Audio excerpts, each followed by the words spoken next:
أهلا بكم في مصر. مصر أرض الكنان، مصر حضارة، مصر التاريخ، مصر رؤية 2030.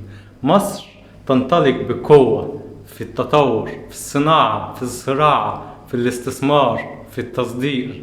مصر 120 مليون شخص. مصر قوة شرائية كبيرة جدا. مصر فيها شرائح كتيرة جدا. مصر اي بيزنس بيتعمل فيها بيشتغل عشان فيها طبقات كتير مختلفة، والقوة الشرائية في مصر قوية جدا. مصر موقع استراتيجي مميز وممتاز يربط بين اسيا وافريقيا واوروبا. مصر ارض الحضارة والديانات والكنانة. مصر الامن والامان. مصر هي المصنع الثاني للعالم وقادم بقوة. مصر جاذبة للاستثمار. علشان كده الحلقة بتاعتنا هنتكلم فيها عن ملف مهم جدا لكل الناس اللي حابة تيجي مصر تعيش فيها وتستثمر فيها وتستمتع بكل القوة الشرائية اللي موجودة في مصر.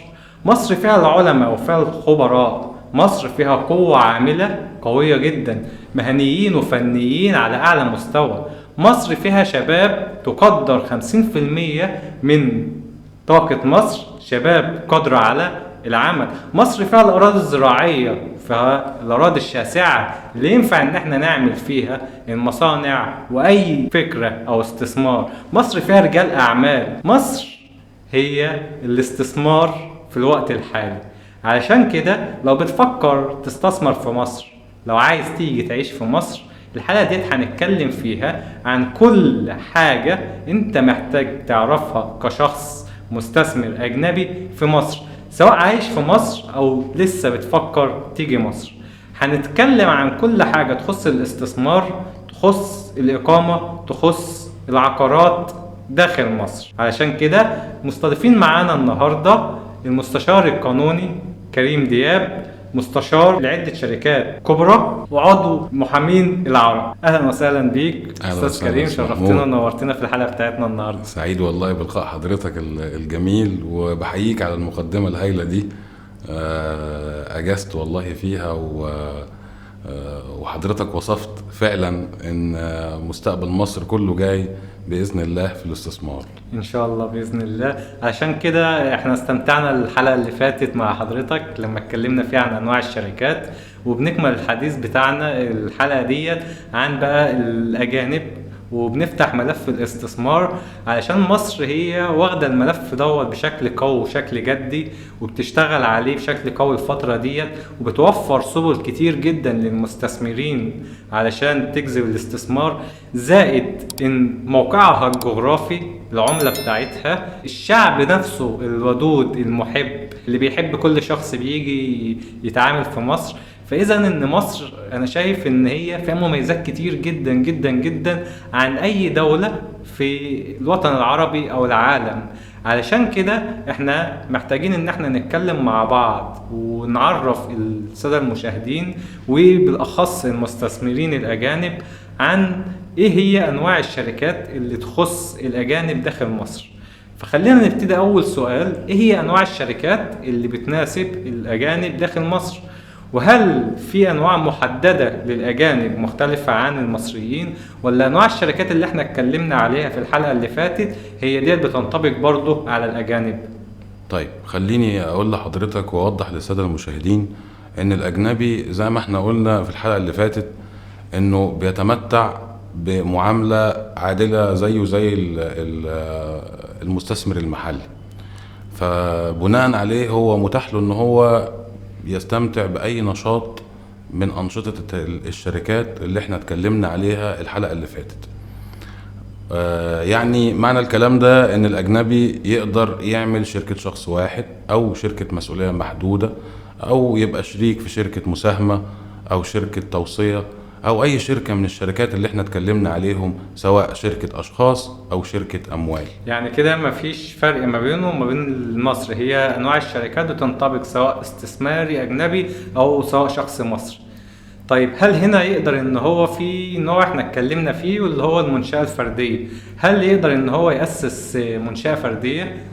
للأسف احنا زي ما احنا وضحنا من الحلقة اللي فاتت ان المنشأة الفردية دي هي كيان قانوني، لكن ما نقدرش نقول عليه شركة، وبناء عليه الأجنبي ما يقدرش ان هو يفتح منشأة فردية، ولكن يقدر يعمل شركة شخص واحد، وهيتمتع بكل الحوافز والضمانات اللي احنا اتكلمنا عليها الحلقة اللي فاتت، اللي القانون 72 لسنة 2017 بيديها له ويبيح له بيها لو هو أقام أي شركة من الشركات اللي احنا اتكلمنا عنها. طيب هنا هل يقدر المستثمر الأجنبي يأسس شركة لوحده ويمتلك الشركة ديت بنسبة 100%؟ طبعا بموجب القانون يقدر يفتح الشركة بكامل لوحده بدون أي شريك معاه مصري أو غيره. وده زي ما قلنا في شركة الشخص الواحد، يقدر يفتح شركة شخص واحد ويتمتع بيها لوحده تماما. طيب هو لو عايز يفتح أي نوع من أنواع الشركات، يعني مثلا ممكن يكونوا مجموعة مستثمرين أجانب وعايزين يخشوا شراكة مع بعض، فهل ممكن يفتحوا شركة ذات مسؤولية محدودة أو شركة تضامنية أو شركة مساهمة حتى، ويكون كل الأشخاص اللي موجودين فيها أجانب معهمش أي مصري؟ ينفع، ولكن في أنشطة محددة هي بس اللي يستثنى منها.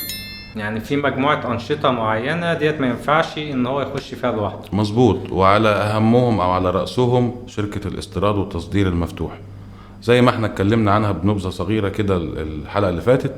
هي دي من أكتر الشركات اللي الأجنبي ما يقدرش يتملكها لوحده، ولا هيقدر يطلع التصاريح الخاصة بالاستيراد والتصدير أو البطاقة الاستيرادية، ما يقدرش الحقيقة يطلعها لو هو كان المالك الأول والأخير للشركة دي لوحده منفرد فيها.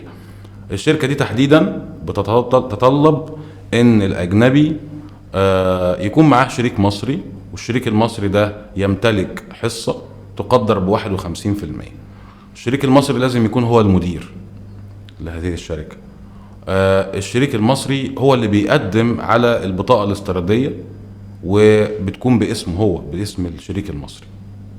طيب هل في أنواع أخرى غير الاستيراد والتصدير برضو ما ينفعش إن هو يمتلكها؟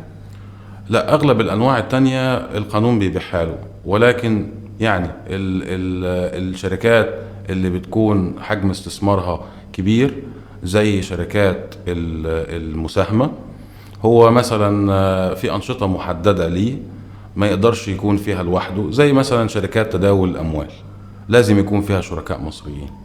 يعني دلوقتي هو لو حابب ان هو يفتح شركة وساطة في البورصة مثلا ما ينفعش ان هو يفتحها لوحده. مظبوط. لو حابب يفتح شركة توظيف اموال ما يقدرش ان هو يفتحها لوحده. مظبوط. ففي بعض الانشطة ما يقدرش ان هو يفتحها، لكن من ضمن المميزات اي نوع نشاط تاني من المتعارف عليه، مثلا مصنع ملابس، مصنع قطع غيار سيارات، ايا كان النوع من الانشطة اللي مش محظورة، يقدر ان هو يمتلكها بنسبة 100% لوحده ويتمتع بكامل الامتيازات اللي بيتمتع بها الشخص المصري برضه.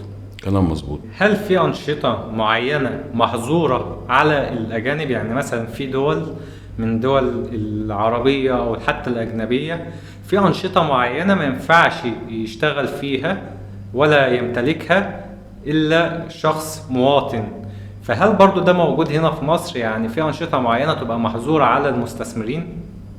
على المستثمرين الأجانب؟ بالظبط كده. لا، الحقيقة ما فيش أنشطة محظورة إلا الأنشطة اللي بتتعلق بالأمن العام بالبلد. ممكن حضرتك تقول لنا إيه هي الامتيازات اللي بيتمتع بيها المستثمر الأجنبي؟ يعني أنا دلوقتي إيه اللي يخليني أجي أستثمر في مصر ما أروحش أستثمر في أي دولة أخرى من الدول العربية؟ فإيه اللي يخليني أجي أستثمر في مصر؟ إيه الإغراءات بمعنى أصح اللي مصر بتقدمها لي؟ بخلاف طبعا اللي احنا اتكلمنا فيه وقلنا ان موقعها استراتيجي وفيها قوة شرائية كبيرة وان الشعب بتاعها جميل وودود وان في شرائح كتيرة جدا اقدر ان انا اشتغل عليها، سواء اقدر ابيع براند عالي او براند متوسط او براند شعبي، فعندي كل الشرائح اللي تقدر تشغل لي اي مشروع وايا كان حجم المشروع فعندي برضو القوة الشرائية اللي تقدر تشغل المشروع ده. فدي كلها طبعا امتيازات جميلة ومميزة، زائد المناخ بتاعها مناخ معتدل وجميل، زائد كمعيشة نفسها ده من ضمن الاغراءات. لكن كقانونيا الدولة بتقدم للمستثمر الاجنبي ايه، وايه الاغراءات اللي تخليه يجي يستثمر عندي ويحط ملايين الدولارات وما يروحش اي دولة تانية؟ الحقيقة ان الدولة بتقدم حوافز كتيرة جدا للمستثمر الاجنبي.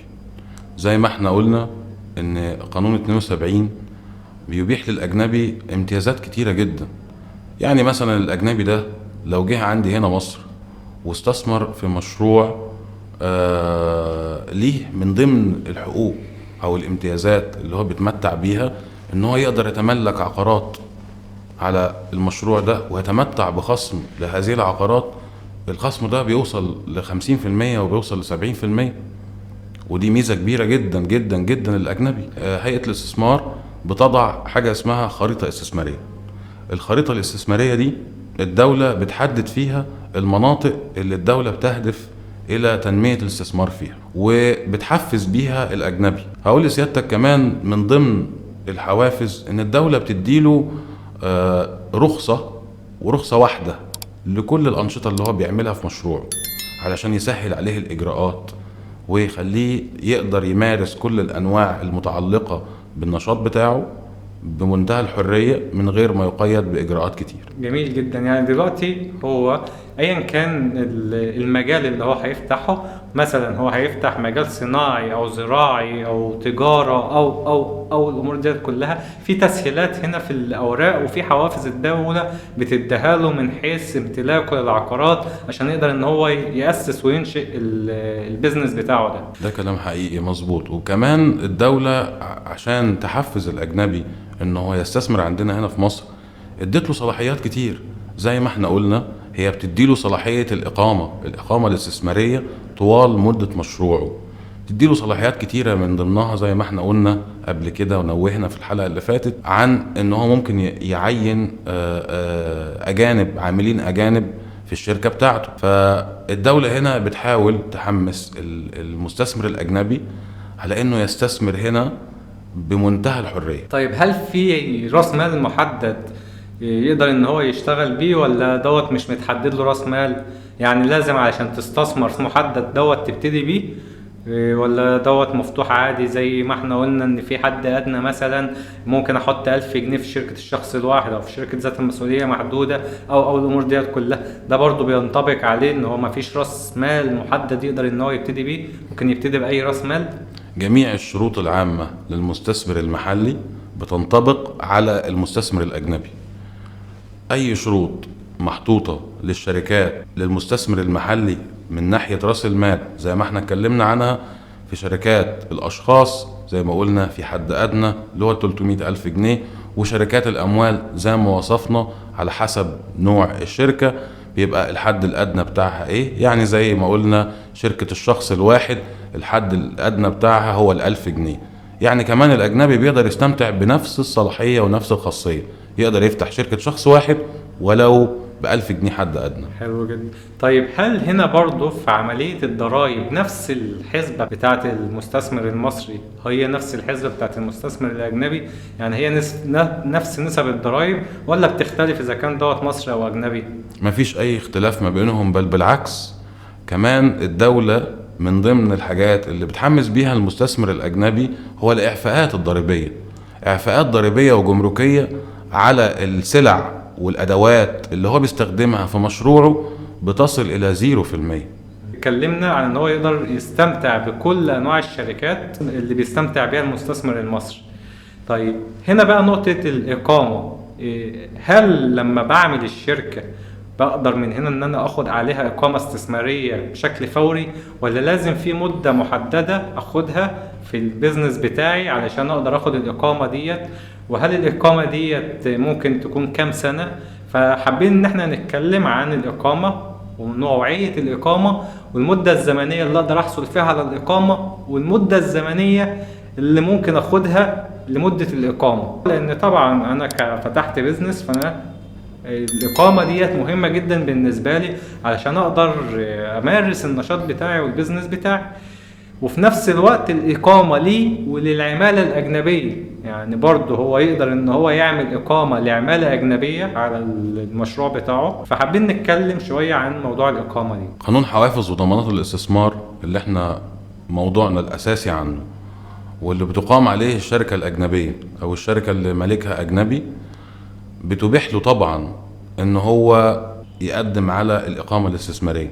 اللائحة التنفيذية الحقيقة اتكلمت في هذا الشأن بالتفصيل، وقالت إن المستثمر الأجنبي حتى لو كان شريك في شركة أو مالك للشركة دي، مؤسس للشركة دي، ليه الحق إن هو يقدم على إقامة استثمارية، ولكن أولى لوزارة الداخلية شروط خاصة بحيث ان وزارة الداخلية تقدر تتابع هذا الشأن لما الاجنبي يقدم له على الاقامة.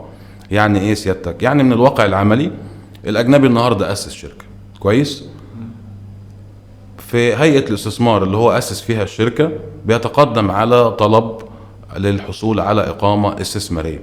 وزارة الداخلية هنا بتضع شروط، مثلا على سبيل المثال بتقول له والله يا فندم انا محتاجة من حضرتك ان مشروعك ده يستكمل على الاقل سنة، تعال لي بعد السنة دي اتأكد ان مشروعك ده حقيقي.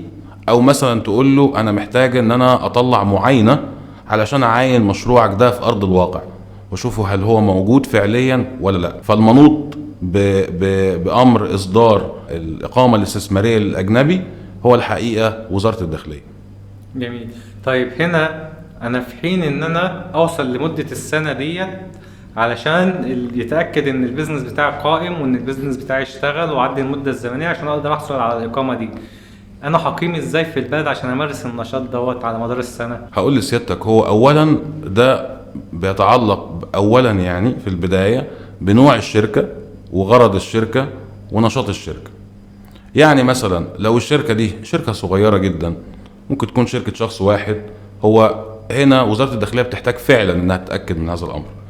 لكن خليني اقول لحضرتك لو هو مثلا شريك في شركة مساهمة، الشركة المساهمة دي ينطبق عليها طابع الجدية او تتسم بالجدية، راس مالها كبير، طبعا هم ما يقدروش ان هم الشركاء يفتحوا الشركة دي الا لما يودعوا 10% من راس المال، والشركة دي طبعا بيكون لها مقر عنوان ثابت، فبتتسم بطابع الجدية اكتر. وهنا بتكون الاجراءات بعض الشيء ايسر، فمش دايما بتكون الاجراءات هي نفس الاجراءات اللي الوزارة بتطلبها، تختلف في حجم الشركة، تختلف في نشاط الشركة، غرض الشركة، راس مال الشركة، نوع الشركة. هو بيقدر يقيم هنا ازاي؟ الاقامات كتيرة طبعا. اولا هو في كل الاحوال هو بيفتتح او بيؤسس هذه الشركة بناء على الاقامة السياحية اللي هو بيدخل بيها البلاد، فهو بيقدر يجدد الإقامة دي الحقيقة، وخصوصا لو هو عنده مشروع بيقدر يجددها، وكمان ممكن يقدم على أي نوع من أنواع الإقامات التانية لحين إن هو يتحصل على الإقامة الاستثمارية. في دول تانية لو رحت مثلا عملت فيزا سياحة ورحت هناك الإقامة بتاعتك مدة 3 شهور 6 شهور مثلا، محظور عليك ان انت تعمل اي نشاط تجاري او وظيفة او اي حاجة بالاقامة السياحة دي، لازم يكون في اقامة وكفالة علشان تقدر من هنا ان انت تشتغل. لكن هنا هل بالاقامة السياحية او بالفيزا السياحية بتاعته يقدر ان هو يمارس نشاط تجاري؟ مصر علشان تحس السائح الاجنبي او الزائر لديها ان هو يستثمر بتفتح له دراعيها بالكامل. فمن ضمن ترحيب بلدنا بالمستثمرين الأجانب هو أنها بتبيح للأجنبي ده أن هو يفتح شركته ولو حتى معاه الإقامة السياحية اللي هو بيدخل بيها من المطار، حتى لو هي مدتها 30 يوم اللي هيقعد فيهم، الإقامة دي تبيح له أن هو يعمل توكيل في الشهر العقاري للمستشار القانوني أو المحامي أو القائم بالأعمال، أعمال التأسيس، قائم بعملية التأسيس، فبتبيح له عادي جدا إنه يأسس الشركة بالإقامة دي، على عكس الدول اللي حضرتك أشرت إليها. يعني هو دلوقتي بالإقامة دي يقدر يمارس نشاط كامل، إن هو يأسس شركة، يشتري خطوط، يشتري عقارات، يعمل توكيل لمحامين، يعيش حياة كاملة زي المصري بالظبط لحد ما الإقامة بتاعة السياحة دي تخلص، ويقدر إن هو يجددها كمان بسهولة. طبعا. جميل جدا. ديت برضو من ضمن التسهيلات والحاجات فعلا الجاذبة، لأن طبعا احنا بنشوف دول ودول عربية كمان للأسف بتتعامل حتى مع الأشخاص العربيين بطريقة اللي هو في اشتراطات صعبة شوية. وكمان الفلوس الاستثمارية اللي معاك، لو انت لسه شخص حابب ان انت بس تشوف البلد وتشوف الطابع بتاعها وتشوف هل الفكرة بتاعتك هتنفع معاك هناك ولا لا، انت محتاج راس مال كبير علشان تعمل اقامة على الاقل سنتين وتأسس الورق بتاع الشركة وتاخد مقر. ففي اشتراطات صارمة بمعنى اصح علشان تقدر، فاذا هي مش متاحة للناس الكبيرة. لكن كده في مصر على الاوضاع اللي حضرتك بتذكرها، لا ده هو اي حد يقدر باقل راس مال يجي يعمل بيزنس ويجرب فكرته، مش لازم راس مال كبير عشان يأسس شركة. فبالتالي من هنا في تسهيلات كبيرة كده من الدولة علشان فعلا تجيب المستثمرين سواء كبير او صغير. فديت حاجة صراحة ممتازة، وده بيأكد اكتر على المقدمة اللي احنا قلناها ان مصر جاية بقوة، وان هي هتبقى فعلا مصنع التاني للعالم من حيث التصنيع، لان دلوقتي كل العالم بيبتدي يفكر ان هو يجي مصر. احنا طبعا بنتابع اقتصاديا واخباريا وشايفين الدول بره في اوروبا، وشايفين الحرب الاقتصادية بمعنى اصح اللي بيعلنها امريكا والجمارك اللي بيرفعها وغيره وغيره وغيره. فالناس والمستثمرين ابتدت تشوف ان مصر دلوقتي هي الملاذ الامن. ليه؟ لان متوفر فيها كل حاجة زي ما احنا اتكلمنا، اراضي فيها، خبراء فيها، علماء فيها، فنيين فيها، مهنيين فيها، ايدي عاملة فيها، ان العملة بتاعتها برضك عملة مناسبة، فيقدر منها ان هو يجي بأقل راس مال يعمل مصانع وبعد كده يصدر بره.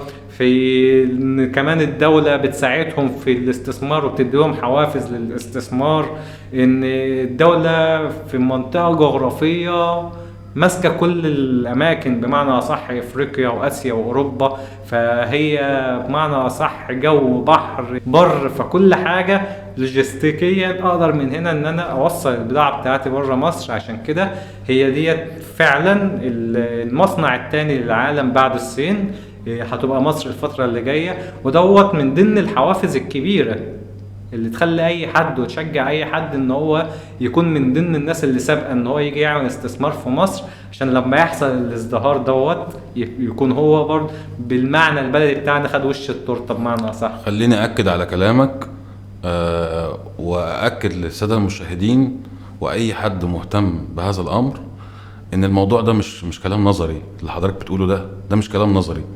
لو جينا لأرض الواقع بقى بصفتي بأسس شركات وفي صفتي في مجال الشركات، أقدر أقول لحضرتك إن من 2017 لحد النهاردة في شركات كبيرة جدا وكتيرة جدا أسست للأجانب، وفعلا مصر نجحت إنها توصل إلى وعاء استثماري كبير جدا وتحقق دخل ممتاز من هذا الأمر.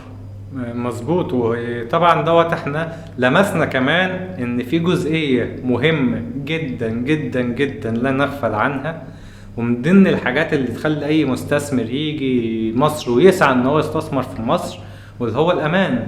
طبعا. الامن والامان طبعا. اقتصاديا وسياسيا في كل المناطق اللي حوالين مننا، لا هي مصر فعلا امن وامان. رئيس امريكا نفسه لما كان هنا في شرم الشيخ في المؤتمر بتاع السلام اللي كانت مصر عاملاه علشان فلسطين، تعمل سلام في فلسطين، هو نفسه قال ان انا نفسي واشنطن توصل لنفس درجة الامان اللي موجودة في مصر. تأكيدا على الكلام ده انا بسمعه من الموكلين الاجانب، وهم بيقولوا لنا احنا بنحس هنا في مصر بامان اكتر من بلادنا. مظبوط. فالحمد لله ديت ربنا حافظها. يعني الحمد لله بفضل ربنا مصر ذكرت في القرآن، ربنا حافظها وربنا اداها ثروة كبيرة جدا من كل النواحي، سواء في الجو، في المناخ، في الأرض، في الأيدي العاملة، في الفكر، في كل حاجة. فديت امتيازات كتيرة. احنا لو قعدنا نتكلم عن الامتيازات اللي تخلي أي حد يجي يستثمر في مصر، لا هنلاقي امتيازات نقعد نعد من هنا لوقت كبير جدا ومش هنخلصها. في اماكن فيها عنصريه بشكل كبير. في مصر مفيش العنصريه دي، لا بالعكس، ده انت بتلاقي الشعب ودود، شعب جميل، شعب بيحب كل شخص موجود هنا، شعب كريم. فاذا هتيجي تبص هتلاقي ان مصر فعلا هي اللي جايه بقوه في المنطقه العربيه، لان هي بتوفر كل حاجه من كل المميزات لاي حد هو محتاجها، سواء في المعيشه او في البيزنس. طيب من حيث المميزات اللي احنا اتكلمنا عليها بالنسبة للمستثمرين الأجانب وليه يجي يستثمر في مصر، فاحنا ذكرنا مميزات كتير جدا تغري أي شخص فعلا يجي يستثمر في مصر. طيب هنا بقى حابين إن احنا نتكلم ونعرف إيه هي الأوراق والرسوم اللي أقدر من خلالها كأجنبي أعمل بيها شركة في مصر. أنا لو عملت أول حاجة، خلينا نتكلم بداية من الإقامة.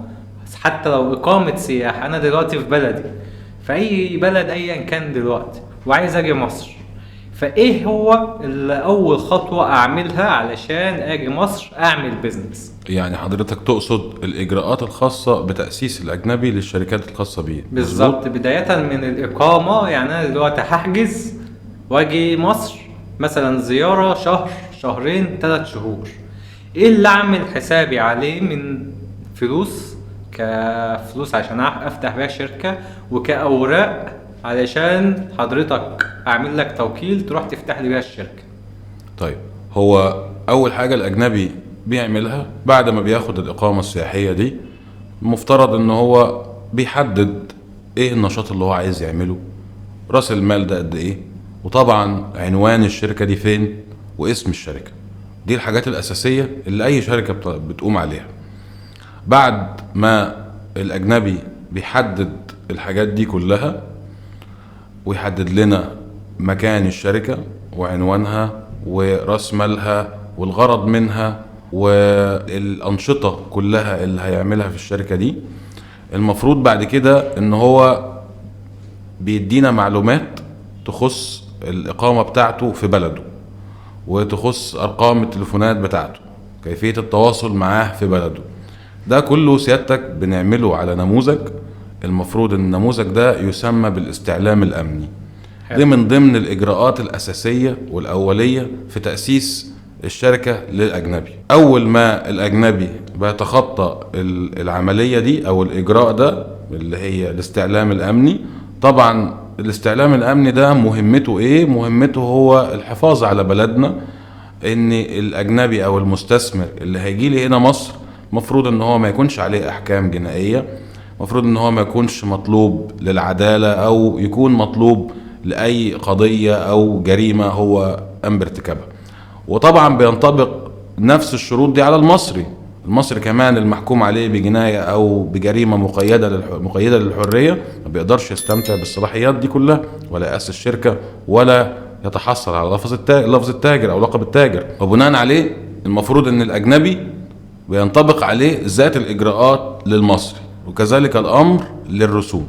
طيب الاستعلام الأمني دوت بياخد مدة زمنية قد إيه؟ لا، الحقيقة إن هو ما بياخدش أي مدة ولا حاجة. الاستعلام الأمني ده إجراء من ضمن الإجراءات في تأسيس الشركة، إحنا بنعمله وبيتم الرد عليه في ذات اليوم. لو في أي مشكلة بعدين ظهرت، طبعا الهيئة بتخبرنا وبتخطرنا ان في مشكلة خاصة بالاستعلام الامني، وان التأسيس فيه مشكلة، فهيقف لحين الاستيفاء او لحين علاج المشكلة دي. جميل. طيب يبقى اول خطوة دلوقتي هو بيتعمل له استعلام امني. مظبوط. طيب بعد كده، بعد الخطوة ديت، ايه الاوراق اللي بتبقى طالبها منه؟ لان طبعا انا كاجنبي معيش الا جواز سفر. هل في اوراق اخرى انت بتبقى محتاجها منه عشان تقدر تأسس له الشركة؟ لا خالص، انا مش بحتاج منه غير صورة من جواز السفر بتاعه. طبعا زي ما قلنا التوكيل الخاص بالاجراءات، توكيل تأسيس الشركات. يعني بحتاج منه زي ما قلت لسيادتك عقد الايجار او صورة من عقد الايجار اللي هو هيبدأ يأسس عليه النشاط بتاعه، اللي هو مكان الشركة او عنوان الشركة. لو في مؤسسين معاه طبعا بنحتاج لهم نفس المستندات دي. هنا الرسوم بقى اللي حضرتك بتحتاجها عشان تأسس الشركة، وهل الرسوم دي بتختلف من نشاط لآخر؟ طبعا الرسوم بتختلف على حسب رأس المال وعلى حسب حاجات كتيرة في الشركة، هل فيها غرف او ما فيهاش، تفاصيل كتير جدا. طبعا الرسوم بتختلف من شركة لشركة، لكن بالنسبة للمستثمر سواء مستثمر وطني او مستثمر اجنبي هي ذات الرسوم، مفيش اي اختلاف.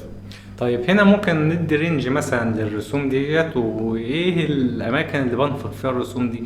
يعني اول حاجه بروح مثلا هيئه الاستثمار عشان اعمل شهاده التاسيس، بدفع مبلغ قد ايه؟ طيب بعد كده لما ارجع السجل التجاري هدفع مبلغ قد ايه؟ وهكذا. فهنقول مثلا رقم راس مال، انا دلوقتي هفتح شركه وليكن انا جاي افتح مطعم. المطعم دوت مثلا انا حددت راس المال هيبقى 100,000 جنيه. فخلينا ناخد ال 100,000 جنيه كنموذج ان احنا خلاص رايحين اهوت نأسس الشركة على ارض الواقع، وان ال 100,000 جنيه كنموذج، وان انا هفتح مثلا مطعم او هفتح شركة تجارة الكترونية، وراس المال بتاعي 100,000 جنيه. فانت دلوقتي قول لي الرسوم اللي انا هصرفها قد ايه؟ طيب هي الرسوم لو هي مثلا شركة مسؤولية محدودة وراس مالها زي ما حضرتك قلت 100,000 جنيه، والنشاط بتاعها يعني يمكن يكون في غرفة او 2، ممكن المصاريف بتكون في حدود 15,000 جنيه، بتقل عن كده او بتكتر عن كده على حسب الاجراءات اللي انا تطلبتها. يعني مثلا هل انا عايز صورة زيادة او نسخة زيادة من عقد التأسيس، هل مثلا هحتاج صحيفة الاستثمار، على حسب الاجراءات اللي انا هحتاجها. هحتاج مثلا نسخ زيادة او حاجات زيادة، اي حاجة زيادة عليا طبعا هي دي بتزيد عن الرقم اللي احنا قلنا عليه كحد ثابت. طيب في رقم او نسبة معينة بتتحدد على راس المال؟ يعني مثلا لو راس المال في السجل التجاري 100,000 جنيه، في نسبة مثلا 10%، 20%، 2%، 3%، في نسبة ثابتة ايا كان بقى راس المال، سواء 100,000 جنيه هدفع 3%، مليون جنيه هدفع 3% من المليون، وهكذا. فهل في نسبة ثابتة؟ هي بتتقسم على نظام شرايح، وطبعا مش مختص بيها السجل التجاري، مختص بيها هيئة الاستثمار نفسها. بتكون نسب حقيقي مظبوط، بس بتبقى نسب ضئيلة جدا جدا جدا، يعني ممكن 1%، حاجات بسيطة يعني.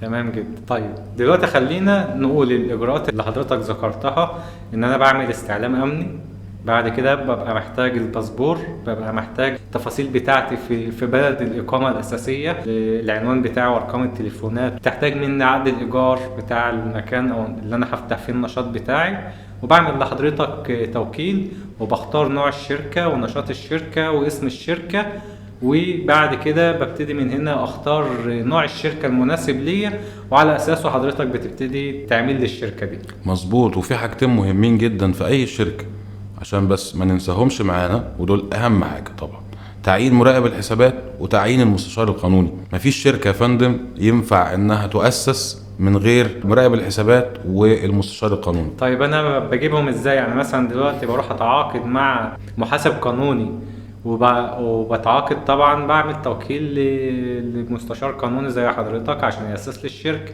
فإذا من هنا يبقى أول حاجة بروح أتعاقد مع محاسب قانوني ومع محامي عشان بعد أعمل لهم توكيلات علشان أقدر أسس الشركة. لا يا فندم، لو حضرتك بتتعامل مع محامي شركات متخصص في الشركات، المفروض ان الأستاذ المحامي المستشار القانوني بتاع حضرتك هو اللي بيتولى أمر ان هو يبقى المستشار القانوني بتاع حضرتك. ده رقم واحد. رقم اتنين، المفروض ان المستشار القانوني بيبقى ما بينه وما بين مراقب الحسابات او المحاسب تواصل مستمر. يعني هم لازم كده كده بيبقوا عاملين فريق مع بعض. بالظبط بالظبط. هم شغال في التخصص ده في المجال بالزبط. ده، فلازم بيعملوا فريق مع بعض. طبعا قولا واحدا، لو حضرتك بتتعامل مع محامي متخصص في الشركات، المفروض ان من ضمن فريق العمل الخاص بيه هو الأستاذ المحاسب، لأن هو اللي تقريبا بيهندل له كل حاجة خاصة بالشركات، ووجوده في الشركات الكبيرة زي شركات المساهمة لا غنى عنه، لا غنى عنه. جميل جميل جدا. بما اني كمستثمر حاجة استثمر في مصر، وليكن انا خلاص حبيت ان انا اعيش هنا في مصر، هل اقدر اشتري عقارات سكنية مش بقى استثمارية، عقارات سكنية وامتلك العقار دوت واسجله باسمي؟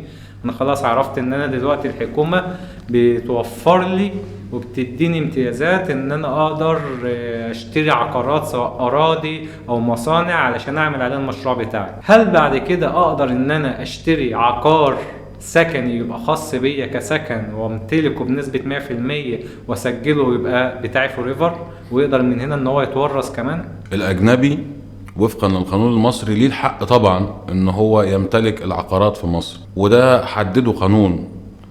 القانون هنا لما جه يتكلم عن تملك الاجانب للعقارات في مصر، قال ان الاجنبي ليه الحق ان هو يمتلك بحد اقصى وحدتين سكنيتين.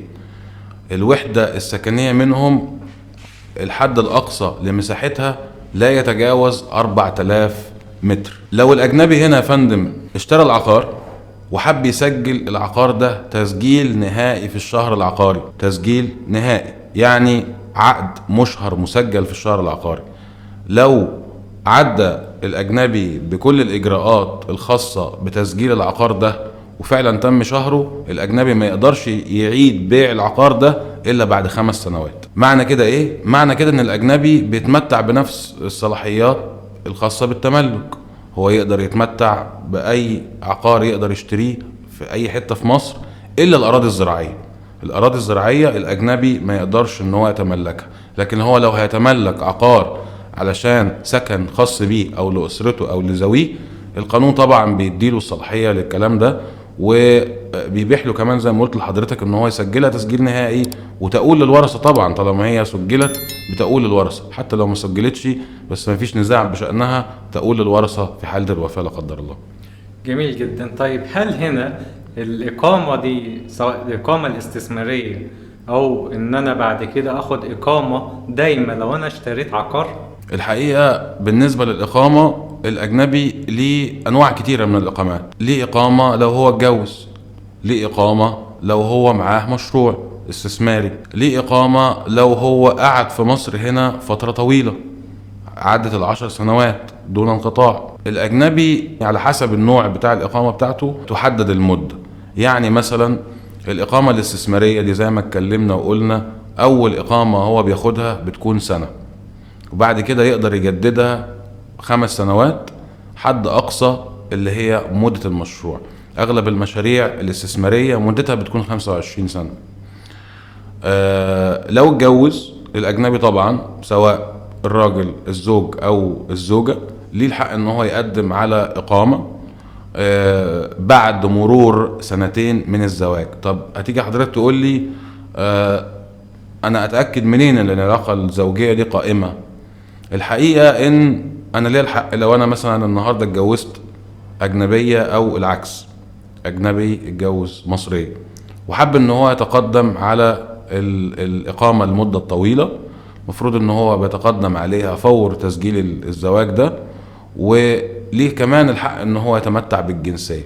خلال ال2 دول وزارة الداخلية بتتأكد من وجود ثبوت العلاقة الزوجية دي او عدمها، انها بتبعت له اخطار وبتبعت للطرفين اخطار ان هم يتقدموا لمصلحة الجوازات ويثبتوا بموجب مستخرج من السجل المدني ان مازال العلاقة الزوجية قائمة. طيب انا دلوقتي لو اشتريت العقار اقدر من هنا ان انا بعد ما اشتري العقار على طول اقدم على الاقامة الطويلة ديت، ولا لازم يعدي مدة زمنية على شراء العقار علشان اقدر اخد الاقامة الطويلة؟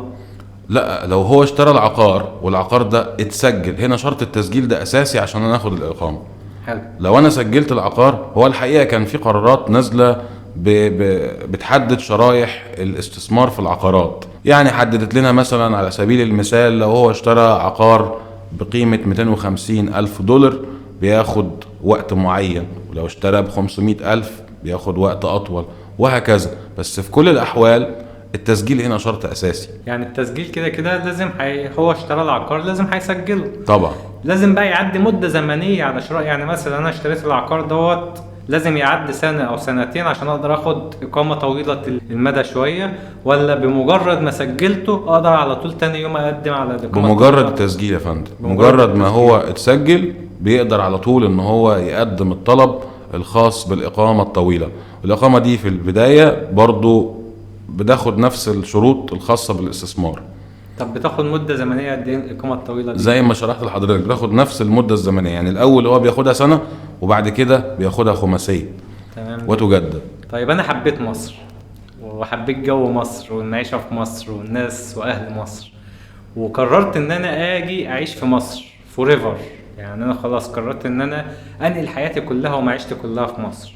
وطبعا بقى هنقل حياتي في مصر، يبقى انا جاي استقر، عايز اشتري عقار، هعمل بيزنس، عايز اتزوج، اخلف، اطلع اولاد يدخلوا مدرسه والامور ديت كلها. هنا في وقت معين او مده زمنيه معينه لازم اخدها في المراحل ديت علشان يبقى عندي بقى اقامه دايمه، او ان انا اقدر احصل على الجنسيه واعيش حياه طبيعيه، طالما ان انا قررت خلاص ان انا اعيش في مصر فوريفر. وقت معين بالنسبة للاستثمار زي ما احنا قلنا، في الاستثمار في بعض المشروعات او بعض الشركات اللي هي زي ما قلنا انها صغيرة، وزارة الداخلية بتحتاج انها تتأكد من وجود الشركة ومن كيان الشركة ومن نشاط الشركة.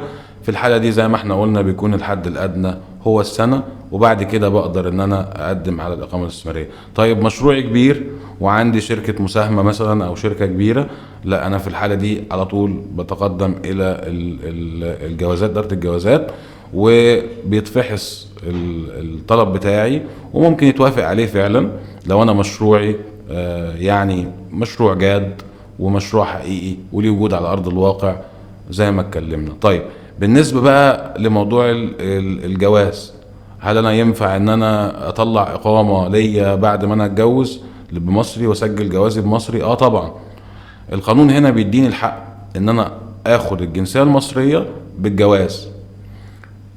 الحقيقة ان القانون هنا بيطلب مدة معينة اللي هي سنتين على مرور العلاقة الزوجية. زي ما قلت لحضرتك ان وزارة الداخلية هي اللي بتتابع الموضوع ده بنفسها وبتبعت للاطراف طوال مدة السنتين عشان تتأكد ان العلاقة الزوجية دي قائمة. بعد مرور السنتين وطبعا بموافقة وزير الداخلية بصفته بيطلع سيادتك القرار الخاص بمنح الجنسية. من ضمن كمان الإقامات اللي الأجنبي بيقدر ياخدها لو هو شغال في شركة والشركة دي مأمنة عليه وليه رقم تأميني، والشركة دي شركة قائمة ونشاطها القانوني ما فيهوش أي مشاكل. في الحالة دي هو بيقدر ياخد إقامة للعمل وفقا للشركة دي وموجب عمله في الشركة دي. من ضمن كمان أنواع الإقامات زي ما احنا قلنا لو الأجنبي معاه عقار زي ما قلت لحضرتك، سواء بقى العقار ده يتناسب مع الوعاء الاستثماري اللي القرارات أشارت إليه، ولا الإقامة دي طلع على أي عقار الأجنبي سجله لنفسه. كمان هو بيقدر ياخد إقامة داخل البلد لو معاه مثلا أولاده في المدرسة، لو عنده سبب حقيقي يخليه موجود في مصر، يعني مثلا بيدرس في مصر، في طبعا إقامة للدراسة. في أنواع كتيرة جدا للحالات اللي بتمنح ليها الإقامة في مصر. الإقامات دي الحقيقة ما بتطلبش مرور مدة معينة، المدد المعينة هنا بتحددها وزارة الداخلية وفقا للحالة بتاعة الأجنبي. طيب هنا من ضمن طالما بنتكلم بقى في الإقامات، فعايزين برضو هنرجع فلاش باك شوية كده ونتكلم عن إقامة العمالة الأجنبية. أنا كشخص فتحت بيزنس وعايز اجيب عماله اجنبيه، فهل العماله ديت انا بعمل لها اقامات بقى على حس البيزنس بتاعي وبيبقى في عدد معين او مشترط ان ما اقدرش اتعدى العدد ده؟ اكيد زي ما احنا كنا اتكلمنا قبل كده عن موضوع العدد، احنا قلنا ان القانون هنا اباح للاجنبي انه يستخدم عماله اجنبيه بنسبه 10%، ويجوز زياده النسبه دي الى 20% لو مفيش كوادر وطنيه كافيه. في الحاله دي طبعا العاملين الموجودين بالشركة سواء الشركة دي مملوكة للمصريين أو مملوكة للأجانب، ليهم الحق طبعا طالما استوفت فيهم الشروط اللي هي نسبة 10% أو نسبة 20%. أهم حاجة أنها النسبة المقررة وفقا لعدد العاملين المسجلين في هذه المنشأة أو في هذه الشركة. لو استوفت الشروط طبعا بيكون له رقم تأميني، والعامل الأجنبي بيتحصل على إقامة خاصة بالعمل، سواء بقى كانت هي شركة أو مصنع أو فندق، أيا ما يكون النشاط بتاع الشركة اللي بيعمل فيها العامل الأجنبي. حينما أنها استوفت كل شروطها والأجنبي ده مقيد في التأمينات الاجتماعية، من هنا ما بيبقاش في أي مشكلة إن هو يطلع له إقامة. طيب هو هنا يقدر يفتح اكتر من شركة على نفس الاوراق؟ يعني مثلا لما بيجي يأسس شركة ممكن يحط مثلا في الشركة ديت نشاط خدمي وصناعي وزراعي في نفس التأسيس؟ هقول لسيادتك دلوقتي في فرق لما هو بيجي يأسس الشركة بتاعته. الشركة عندنا احنا زي ما احنا قلنا بتؤسس وفقا لقانونين ما لهمش تالت، يا اما قانون 159 لسنة 1981، يا اما قانون 72 لسنة 2017 اللي هو قانون ضمانات وحوافز الاستثمار. قانون ضمانات وحوافز الاستثمار حدد الأنشطة اللي حضرتك ممكن تفتح بيها الشركة على سبيل الحصر، وهم موجودين الحقيقة ومبينين بالتفصيل في اللائحة التنفيذية لهذا القانون. يعني سيادتك لو نظرت للائحة التنفيذية هتلاقي ان هو موضح لحضرتك ان في أنشطة صناعية، في أنشطة تجارية، في أنشطة تتعلق بالنقل، في أنشطة تتعلق بالسياحة، أنشطة كتير. لو الأجنبي هيأسس على قانون 72، وده اللي أنا رأيي الشخصي بنصح بيه، إن هو الأجنبي يؤسس شركته على قانون 72، إذن هو هنا بيختار نشاط من الأنشطة دي. ما ينفعش إن الأنشطة تتعارض مع بعضها البعض. لكن الأجنبي ليه إن هو يضم، أو لو ملقاش يعني الأنشطة اللي هو محتاجها في قانون 72 يقدر يأسس على قانون 159، ولكن هيفتقر طبعا للامتيازات اللي احنا اتكلمنا عليها في قانون 72. طيب هنا هل الأجنبي دوت يقدر يأسس شركة سياحية؟ لأن الشركة السياحية ديت على أساسها بقدر أجيب أفواج من بره مصر وأدخل ناس أجانب على اسمي وعلى اسم الشركة ديت، وببقى أنا اللي مسؤول عنه. فهل هنا الأجنبي يقدر يأسس شركة سياحية؟ بص يا فندم، هي شركة السياحة بالمعنى الحرفي لشركة السياحة، طبعا احنا كلنا عارفين ان التراخيص الخاصة بشركات السياحة وقفت من تقريبا 2007 او يمكن قبل هذا التاريخ. فبناء عليه مفيش طبعا تراخيص لشركات السياحة سواء لمواطن لمستثمر محلي او لمستثمر اجنبي. بس في شركات بتتباع فاقدر اشتري شركة؟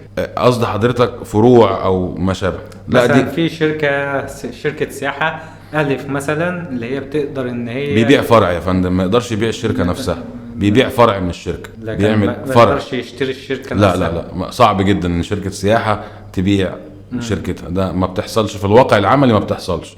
لكن اللي بيحصل كان الفروع، وبرضو الفروع دي دلوقتي واقفة. فاللي بيحصل ان الاجنبي ليه في نشاط السياحة حاجات كتير.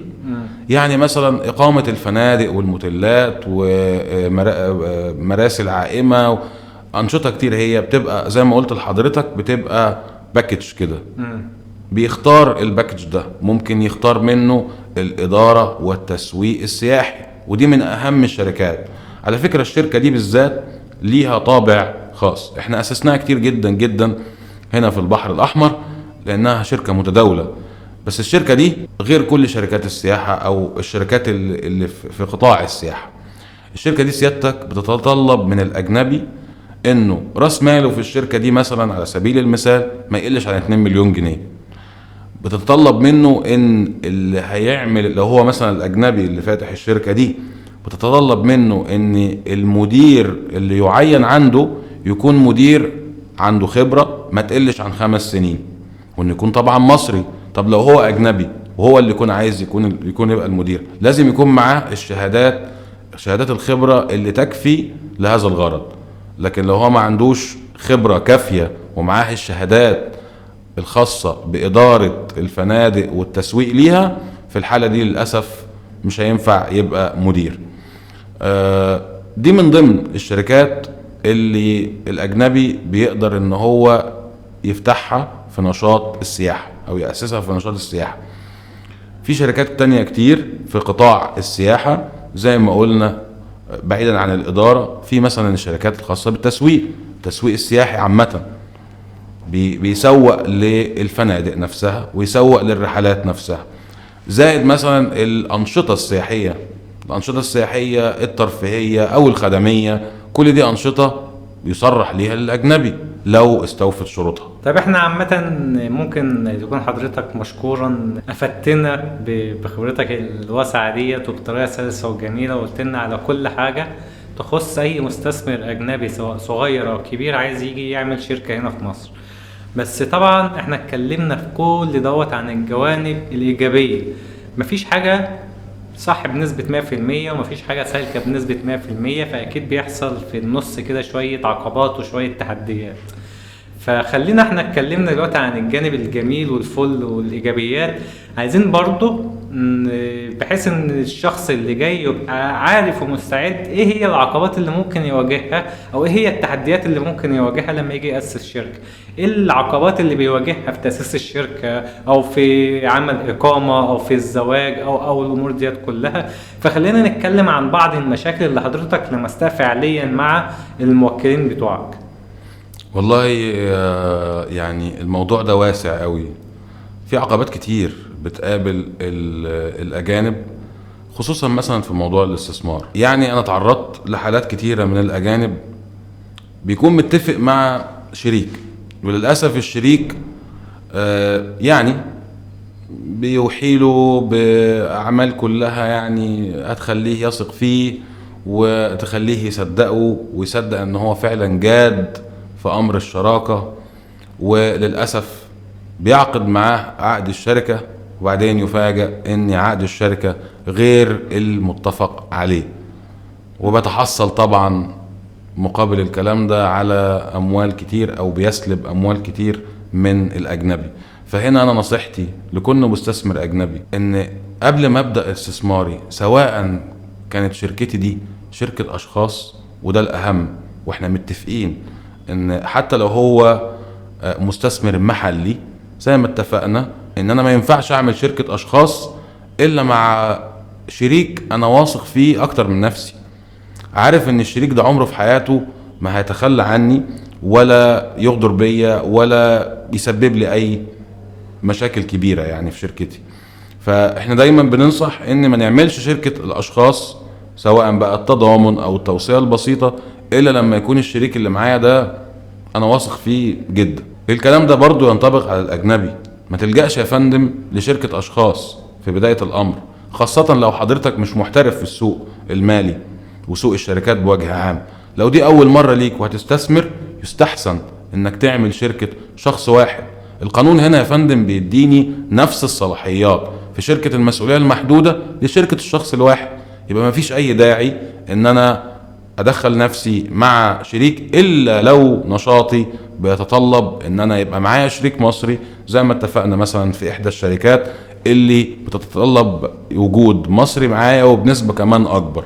لو ده حصل يا فندم، يستحسن ان حضرتك يكون معاك مستشارك القانوني او محاميك جنبك في كل خطوه. كان في سؤال مهم جدا جه في دماغي في نسبة الشراكة المصرية. يعني مثلا انا دلوقتي هعمل شراكة في نشاط ما ينفعش اعمله لوحده ولازم يكون فيه مصري، هل هنا بيبقى القانون محدد لي نسبة معينة لازم يكون المصري معايا فيها شريك، ولا ديت انا اللي بختارها؟ ممكن ياخد مثلا يبقى 10% وانا 90%.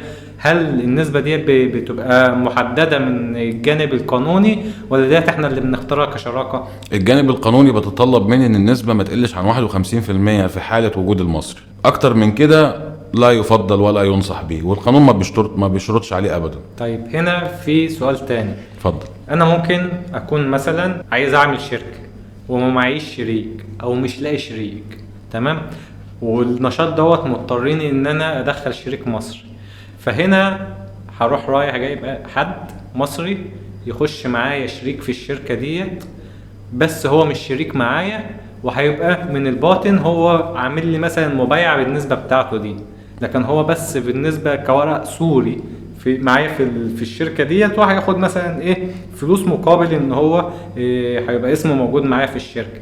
لكن من الباطن في عقد ما بيننا ان هو بايع لي النسبة بتاعته دي.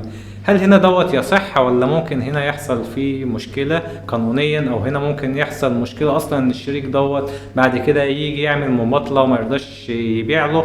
وهل العقد دوت هيبقى حقيقي فعلا يقدر من هنا ياخد حقه بيه، ولا هيبقى ملوش لازمة؟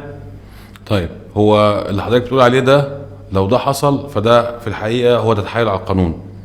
واي عقد خارج عقد الشركة اللي ما تمش تسجيله وتوثيقه في هيئة الاستثمار في حال وجود شركة قائمة او عن ذات وجود الشركة القائمة، في الحالة دي العقد ده يجوز بطلانه طبعا، وبيكون عقد مش صحيح. وكده حتى اصلا ممكن يوقعني تحت طائلة التحيل بالظبط، وده مش هيحميني ابدا، يعني ده مش هيحميني ابدا. فبالطريقة دي انا لا، انا ما انصحش بيها. يفضل ان انا التزم بالاطار اللي حدده لي القانون. لو انا ما اقدرش ان انا ما عنديش الامكانيه بحاجه زي كده، لا، احاول ان انا اشوف النشاط اللي يبيح لي ان انا اشتغل بيه كاجنبي وما الجاش للطرق دي، الا اذا كان معايا حد انا واثق فيه وواثق ان هو يعني مش هيعرضني للمخاطره دي ابدا يعني. او على الاقل اخش السوق الاول بالنشاط الفردي واتعرف على السوق، واعمل اي نشاط بعيد عن النشاط اللي محتاج مصري، واتعرف على السوق واعمل علاقات واعمل ناس ويبقى في ثقه ما بيني وما بين حد عن طريق التعاملات والبيع والتجاره والامور ديت كلها. ساعتها اقدر من هنا ان خلاص طالما وثقت في الشخص دوت وهنعمل شراكه مع بعض، مفيش ما يمنع او ان انا اتعاقد مع شركه تانية يا فندم، او ان انا اسس شركتي انا ايا ما يكون نشاطها ايه، واتعاقد مع شركة تانية تكون ليها الصلاحيات اللي انا محتاجها، او ان انا ادخل في شركة مساهمة ليها الصلاحيات دي. مش بالضرورة ان انا الجأ لاسهل طريق، لا، انا راجل مستثمر. فيعني اغلب المستثمرين يا فندم الكبار اللي عايزين فعلا ان هم يعملوا فلوس، الناس دي بتتجنب اي حاجة في شبهة قانونية، اي حاجة. طيب، من ضمن برضو الحاجات اللي بنتعرض لها كتير في مسائل الأجانب الخاصة بمواضيع المواضيع المدنية على وجه العموم، ان الأجنبي قبل ما يعمل أي خطوة قانونية لازم يتيقن من أهل القانون. زي ما قلنا قبل كده، ما ينفعش ان هو يعني يستمد معلومته القانونية دي من الانترنت او من الجروبات الموجودة على السوشيال ميديا، لانها اغلبها يا فندم معلومات مغلوطة. اغلب الموكلين اللي بتواصلوا معانا علشان يسألنا على معلومة بيكون اصلا جايب معلومة مغلوطة. بنسأله يا فندم انت المعلومة دي جات لحضرتك ازاي؟ يقول والله اصل السوشيال ميديا، فيسبوك، لقيت على مش عارف ايه. اصل الناس بتقول بلاش ان انا اسمع لكلام الناس ولا اخد المعلومة بتاعتي من الانترنت او من السوشيال ميديا، يا ريت اخدها من اهل المعلومة، واسألوا اهل الذكر ان كنتم لا تعلمون. مظبوط. وبالاخص كمان ان هو يكون شخص شغال في المجال دوت كمان. يعني لكل حد هو بيسمعنا وبيشوف البودكاست والحلقة ديت بالاخص، هو مستر كريم غير ان هو مستشار قانوني اصلا لشركات وشركات كبيرة. احنا عايشين في بلد يقصدها السياح من جميع العالم. احنا عايشين في الغردقة. فالغردقة شرم الشيخ هم اكتر بلدين او مدينتين في مصر عامة هم دولت فيهم السياحة. فاحنا عندنا كل انواع السياحة الاوروبية والعربية في مدينة الغردقة، لان هم المناطق السياحية اللي بيقصدها كل الاجانب وبيجوا يعيشوا السياحة فيها، سواء سياحة او اقامة او بيزنس او الامور ديت كلها. فعلشان كده احنا معظم العملاء بتوعنا هم اجانب. ليه؟ لان احنا البلد بتاعتنا هي بلد سياحية، وكل المصريين اللي عايشين فيها هم شغالين في السياحة والعقارات. ليه؟ علشان يخدموا من الأجانب والسياح اللي موجودين فيها. فبيخشها ملايين من الأجانب ومن السياح شهريا وسنويا. علشان كده هو احنا مش بس متخصصين تعامل مع الأجانب ملفات الاجانب سواء في البيزنس او سواء في البيزنس اداريا او قانونيا، لا ده احنا كمان متخصصين في ملفات الاجانب، لان مستر كريم هو الشركه بتاعته هي قائمه اساسا على التعاملات الاجنبيه، لان معظم الموكلين هم موكلين اجانب. فهنا احنا مش بس بندي معلومة او مستر كريم بيدي معلومة بناء عن خبرته او خلفيته القانونية فقط، لا ده بناء كمان عن خلفيته وخبرته مع الاجانب وجنسيات مختلفة. وما شاء الله مستر كريم بيتكلم كمان 3 لغات، فهو يعني ايه في كوكتيل حلو كده، خبرات كويسة، لغات وملفات اجانب وخبرات مع الاجانب على ارض الواقع سواء في البيزنس او الزواج او العقارات. الشخص دوت فعلا هو فرصة ذهبية، وانا بشكره جدا جدا جدا اصلا ان هو بيدينا من الوقت بتاعه علشان يجي يفيدنا بالمعلومات الجميلة بتاعته دي. والله الحقيقة يا مستر محمود هو الأهم التوعية، الأهم واللي بيحسني أنا إن أنا ما يهمنيش أبدا الوقت، واسع إن أنا أقدم ده، إن أنا ببقى نفسي أبقى عايز أكتب المقال، عايز أوصل المعلومة، بس عارف إن يعني ممكن يكون الناس مش هتوصل لانها تقرأ في البوست او تقرأ مقال طويل، بيبقى بالنسبة له اسهل ان هو ياخد المعلومة دي لو شافها او سمعها. مظبوط، هو الفيديو امره مختلف تماما بالظبط. ففكرة البودكاست هنا فكرة ممتازة للي يهمه الامور دي، علشان جانب التوعية، علشان يعني زي ما بيقولوا كده التوعية خير من العلاج. مظبوط، الوقاية خير من العلاج. الوقاية خير من العلاج. لما اعرف سيادتك المعلومة دي من بدايتها، اقدر اعرف اتفاداها ازاي، اقدر اعرف ما اقعش فيها ازاي، ايه المشاكل اللي ممكن تقابلني وانا ماشي في الطريق ده. فمن ضمن المشاكل اللي بتعرض ليها الاجنبي سواء بقى في استثماره، سواء في تسجيله للعقارات، سواء في اي حاجة بيعملها، هو مصدر المعلومة. عشان كده بنقول التوعية ثم التوعية. الانسان لو عرف الحاجة دي بتتعمل ازاي مش هيقع في غلطها، ده شيء طبيعي جدا. فكذلك الامر بالنسبة للاجنبي. الاجنبي بيبقى، تخيل حضرتك رايح بلد اجنبية ما تعرفش حاجة عن القوانين بتاعتها، ما تعرفش تستثمر ازاي، ما تعرفش تعمل اي اجراء، تطلع اقامتك ازاي، تجددها ازاي. فعشان حضرتك تاخد المعلومة دي من اهل العلم، مش من بس حد خبير او لا، من اهل العلم. هو العلم الاول، العلم ثم الجانب العملي، واحنا الحمد لله ايدينا في العمل. فلما تاخد المعلومة من حد ذو علم وذو خبرة في نفس الوقت، ده بيبقى بالنسبة لك فعلا اقوى حاجة. يعني انا اتمنى ان انا اروح بلد اجنبية فاقدر ان انا اخد المعلومات اللي تهمني من حد فعلا عنده علم واهل تخصص وخبرة في الامر ده. هو ده بقى اللي بيفرق عندنا هنا. العلم بيعفيني من ان انا اقع في الغلط، ويعفيني ان انا اقع في للأسف الطرق الاحتيالية والنصب وما شابه. الحاجات دي يا فندم اكتر حاجات الاجنبي بيتعرض اليها، ان هو بيثق، بياخد المعلومة من مصادر مغلوطة، من مصادر مش حقيقية، مصادر هو مش متأكد اصلا من المعلومة. والنهاردة المنصات بتبيح لأي حد ان هو يطلع ويدلب المعلومة على الجمهور، ودي حاجة بصراحة يعني انا اراها كارثية يعني، وبالذات للأجانب.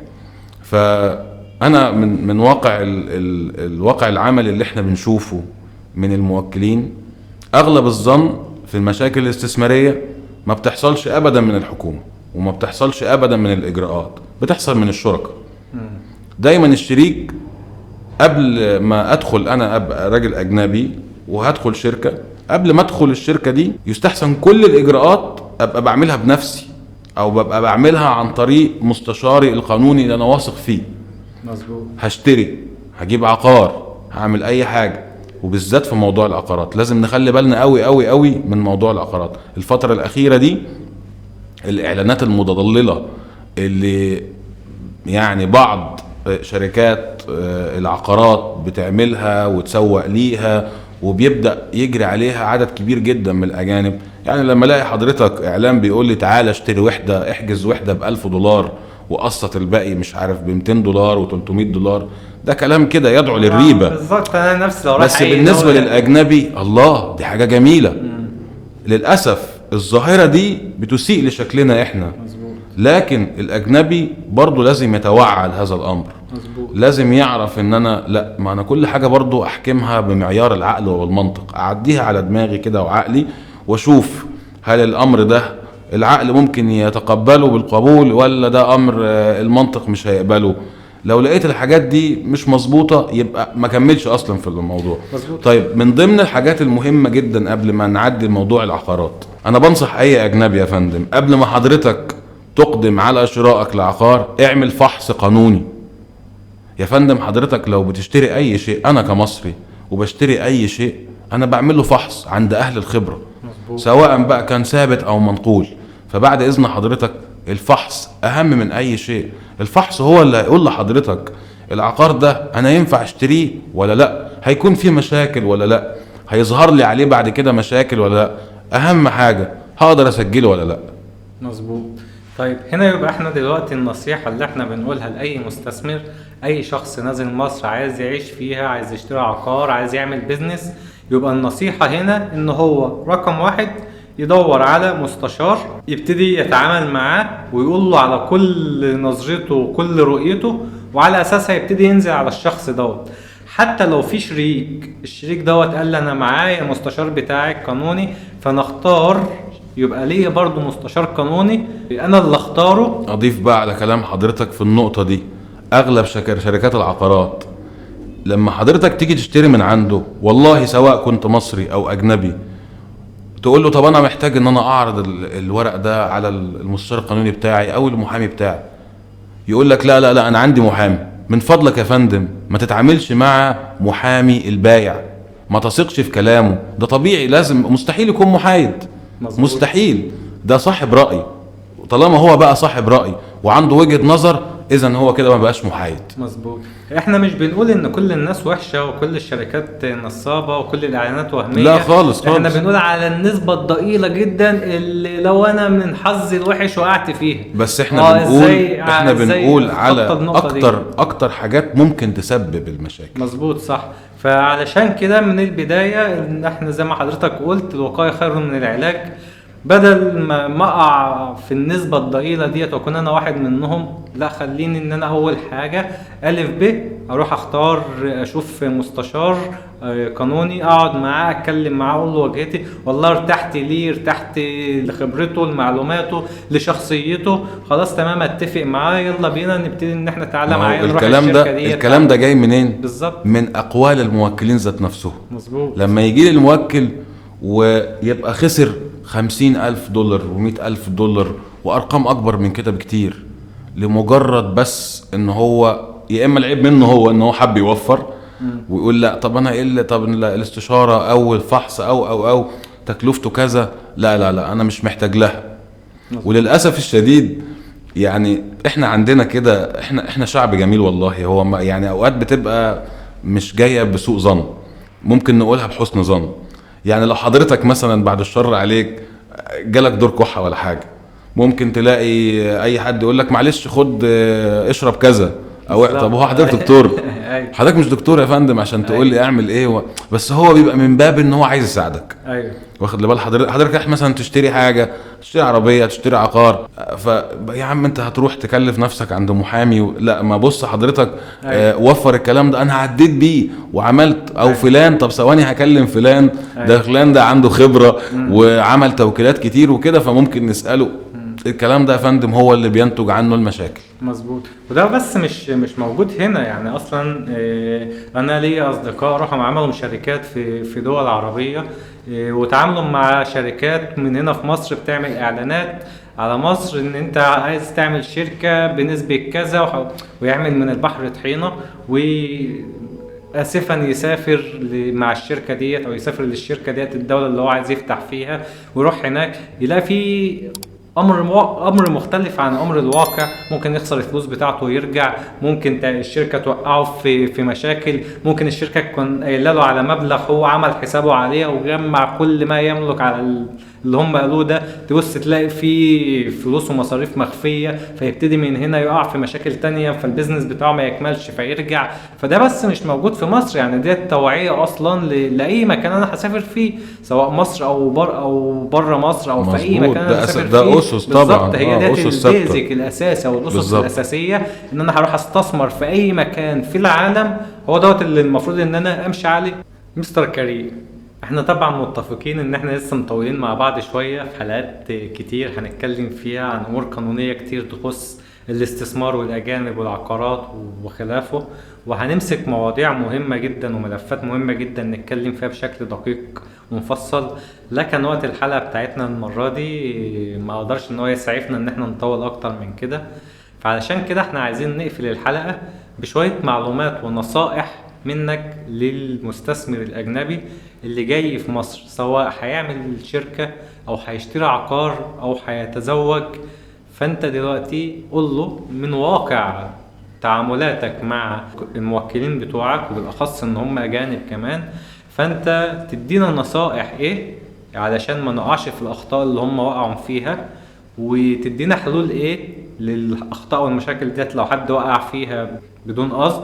الحقيقة يعني أنا بشكرك إن أنت أتحت لي إن أنا أنصح النصيحة دي وأبلغ بيها، لأن ده زي ما قلت لحضرتك هو ده الغاية والهدف الأساسي من كل السلسلة اللي إحنا بنعملها، علشان نوعي المشاهدين، سواء بقى مشاهدين مصريين أو أجانب أو أي ما يكون جنسيته، أي إنسان مهتم بهذا الأمر. ده دورنا إن إحنا إن شاء الله نوعيه، ونسأل الله ان احنا نكون سبب في هذا الامر.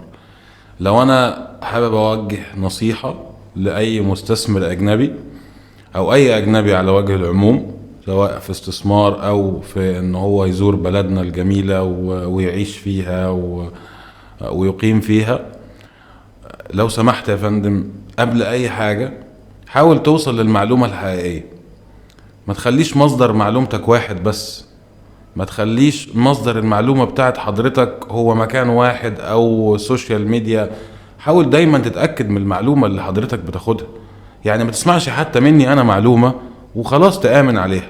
لا يا فندم، حاول تجتهد وتاخد المعلومة دي او تدور على مصدر المعلومة دي من اكتر من حد او من اكتر من اهل للمعلومة واهل للعلم اللي يقدر يديلك المعلومة. عارف سيادتك نسبة كبيرة جدا من الأجانب اللي للأسف بيقع في أي إشكالية إجرائية أو إشكالية أي ما يكون هي إيه، بتبقى بسبب المعلومة. أهم حاجة عندي إن أنا أفهم أنا بعمل إيه. لو طبقنا بقى الكلام ده من النواحي اللي إحنا اتكلمنا عليها، لو قلنا مثلا في العقارات زي ما قلت لحضرتك، أهم حاجة قبل ما اشتري عقار لازم أفحصه. ما امنش ابدا لاي حاجه ممكن يقولها لي البايع. عادي يقول زي ما حضرتك تحب. هو طبيعي جدا من الفطره ومن الطبيعه ان لما الانسان بيبيع حاجته بيطلع فيها كل المميزات. مزبوط. دي حاجه طبيعيه وما بيقبلش كمان النقص فيها يعني. فمن الطبيعي ان انا استعلم بشكل قانوني عن اي اجراء انا بعمله، ومركنش في استعلامي ده لشخص واحد. يعني ما ثقش في صديقي او صاحبي اللي انا اتعرفت عليه في مصر اثناء رحلتي، ما ثقش في اللي اتجوزته، ما ثقش. ما ينفعش ان انا اركن بثقتي الى واحد فقط، الى شخص واحد فقط، حتى لو انا مصري ولا اجنبي. مش هينفع كمبدأ عام، مش هينفع. لازم ان انا اتحرى من كل معلومة باخدها. اي مصدر انا بسمعه لازم اتأكد طب مصادره دي جت منين، حقيقتها ايه. الامر الثاني الخاص بالاجراءات عندنا في مصر. اجراءاتنا في مصر معروف انها اجراءات يعني تبدو شوية انها معقدة.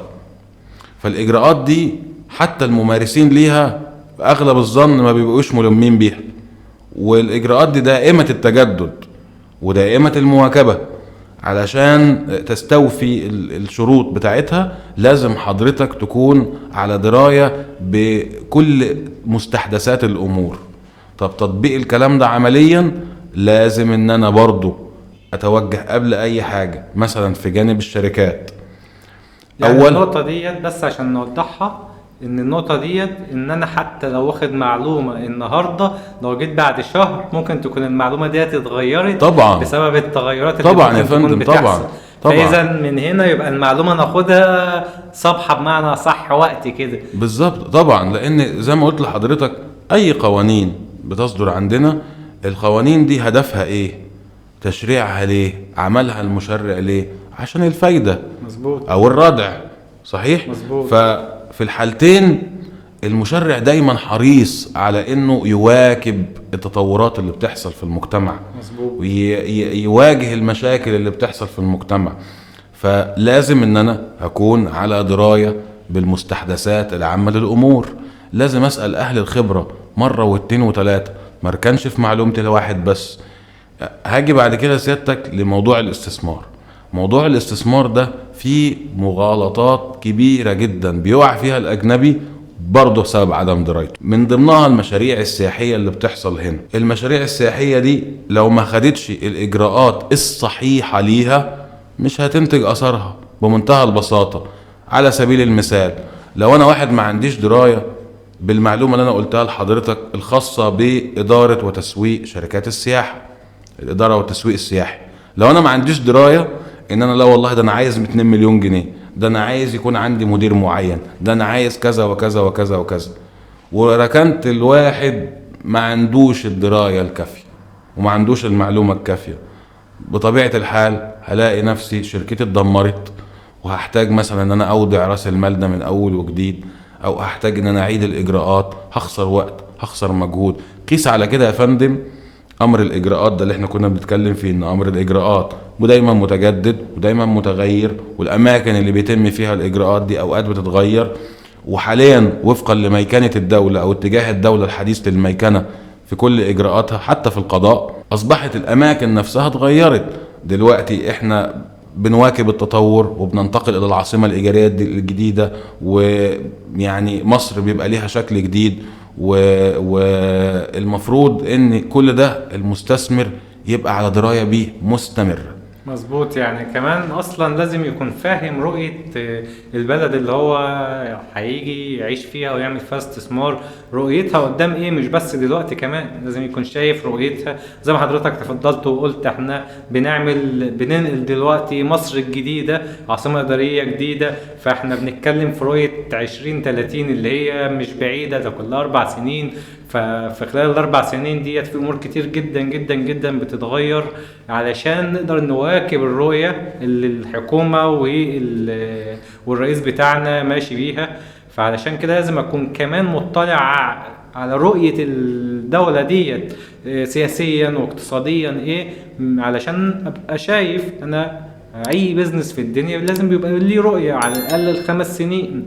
فمش بس اجي اعمل بزنس واعمل شركة، لا ده انا لازم اكون بدرس الموضوع من كل الجوانب، تسويقيا واداريا وقانونيا وكمان سياسيا، وكمان الرؤية بتاعت الدولة ديت نفسها رايحة فين والامور ديت كلها، وكمان التشريعات زي ما حضرتك قلت والتغيرات اللي بتحصل. هل الدولة ديت فيها روتين ثابت ولا في تغيرات مستمرة مع التغيرات الوضع سواء الاقتصادي او السياسي او الامور ديت كلها. فديت برضو كانت نقطة مهمة جدا من حضرتك ان انت ذكرتها.